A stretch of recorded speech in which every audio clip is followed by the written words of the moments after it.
Hi, I'm Emily, and welcome to My Electric Life. I have generalized seizure disorder with multiple different kinds of seizures, and I just wanted to share. I had a conversation with somebody the other day who really loves me and means well, but they said, oh, I know how hard this is for you. I've talked to you, and I've seen a couple of seizures, and so they thought they understood what I go through. Um, and I was like, in all, I appreciate your concern, but in all honesty, dude, no, you have no idea what living with this is like. And it's not his fault. It's how could he know? But it made me realize how invisible so much of what I live with is.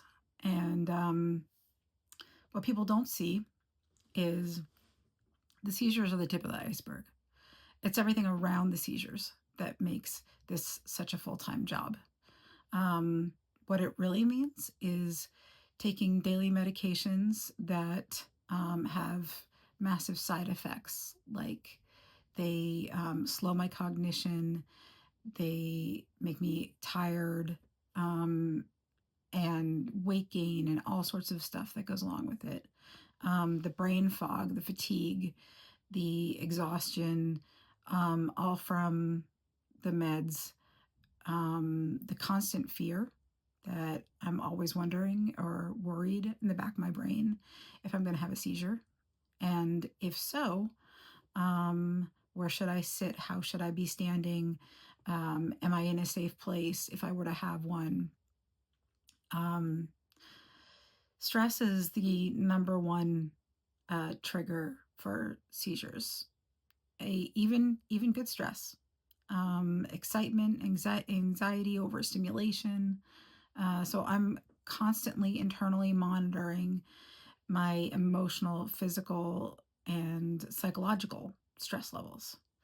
Um, if I get sick, even just like the flu, like this last week, I have had a flu. I'm more likely, my seizure threshold is lowered, so I'm more likely to have a seizure. So I have to be really careful who I'm around. Someone sneezes and I'm ready to throw on a hazmat suit, you know, or just get the fuck out. Um, Over time, I developed a panic disorder as a result of having seizures everywhere, anywhere. I had one at my walking in the processional of my graduation at when I was in college. I started having non-epileptic seizures too, which are also called psychogenic, I think, seizures. I ended in outpatient therapy for 8 months when I was 28, doing um, CBT, cognitive behavioral therapy, just to cope.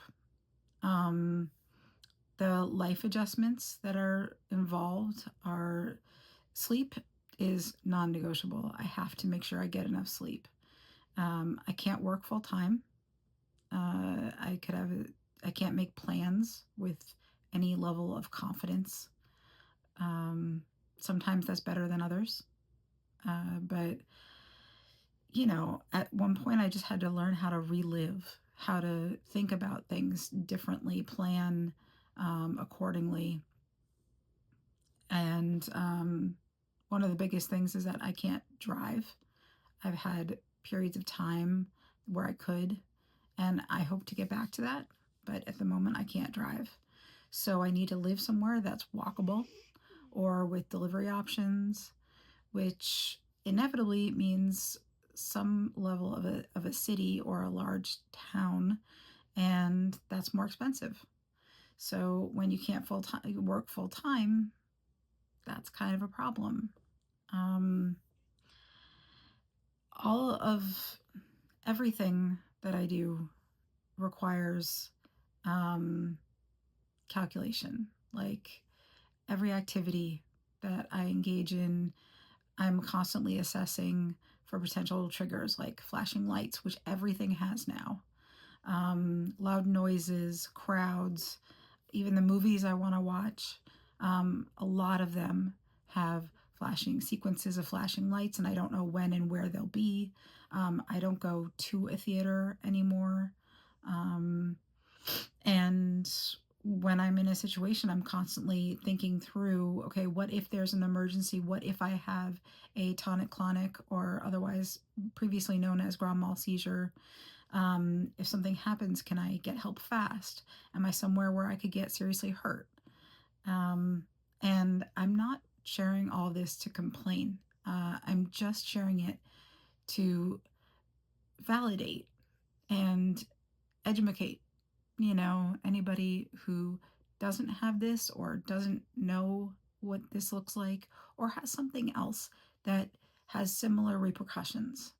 Um, if you love somebody with epilepsy or any chronic illness, just know that the things you're not seeing are the hardest parts. And sometimes they're really hard to even vocalize. And for me, it took me a long time to even understand that that's what I was experiencing in order to vocalize it to somebody else. So, food for thought. Thanks for joining me. See you in the next one.